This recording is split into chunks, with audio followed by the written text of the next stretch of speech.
Bismillahirrahmanirrahim. Innal hamdalillah wassalatu wassalamu ala Rasulillah. Assalamualaikum warahmatullahi wabarakatuh. Anak-anakku semua yang dimuliakan Allah Subhanahu wa taala, semoga sehat selalu. Kita lazimkan kesyukuran kita kepada Allah dengan selalu membaca lisan kita dengan lafaz hamdalah. Alhamdulillahirabbil alamin. Anak-anakku sekalian yang berbahagia, hari ini kita akan belajar tentang rukun iman. Jadi rukun iman di kelas 9 semester 2 kita akan belajar rukun iman yang ke-6, yakni qada dan qadar di mata pelajaran pendidikan agama Islam dan budi pekerti. Walaupun kita sudah pernah belajar ya, sejak SD kita sudah belajar qada dan qadar. Jadi hari ini kita akan belajar lagi. Jadi tujuannya apa ya? Dalam kompetensi dasar yang telah ditetapkan gitu ya, kita belajar beriman kepada qada dan qadar itu adalah yang pertama kita dalam sisi religi kita, keyakinan kita gitu, kita diharapkan untuk beriman kepada qada dan qadar dengan benar. Kemudian dari sisi sikap ya, kita diminta menunjukkan perilaku tawakal kita kepada Allah Subhanahu wa taala sebagai implementasi pemahaman iman kita kepada qada dan qadarnya Allah Subhanahu wa taala. Kemudian dari sisi pemahaman, dari sisi kognitifnya, pengetahuan kita harus memahami apa itu makna iman kepada qada dan qadar. Tentu berdasarkan wahyu dari Allah Subhanahu wa taala. Kemudian kita tegaskan ya dengan berdasarkan pengamatan terhadap diri kita sendiri, alam sekitar dan makhluk ciptaan dari Allah Subhanahu wa taala. Kemudian dari sisi keterampilan nanti kalian diminta untuk entah itu menuliskan, entah itu nanti diminta untuk membuat video untuk membaca dalil nakli tentang qada dan qadar. Jadi ada dalil nakli, ada dalil akli. Tapi nanti yang diminta adalah dalil nakli, yaitu dalil yang diambilkan dari Al-Quran dan Sunnah.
atas segala sesuatu yang telah terjadi.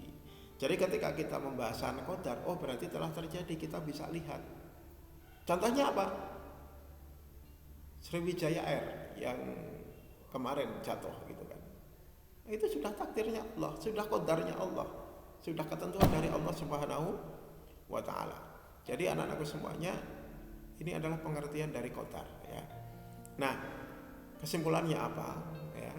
Namun sebelum ke kesimpulan, qada dan qadar itu biasa disebut dengan satu istilah, yaitu dengan kata takdir.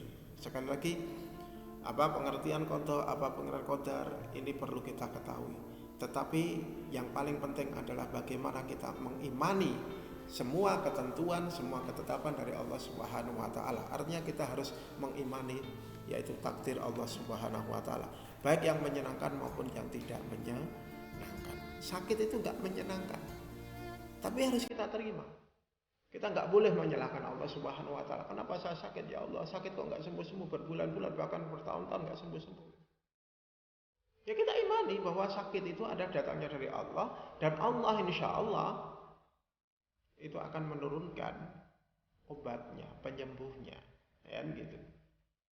Termasuk ya, ketika kita diberi kesenangan oleh Allah Subhanahu wa taala, rezekinya berlimpah, kita sekolah tidak perlu cari uang sendiri, sudah dibiayai oleh orang tua, bahkan uang saku kita berlimpah.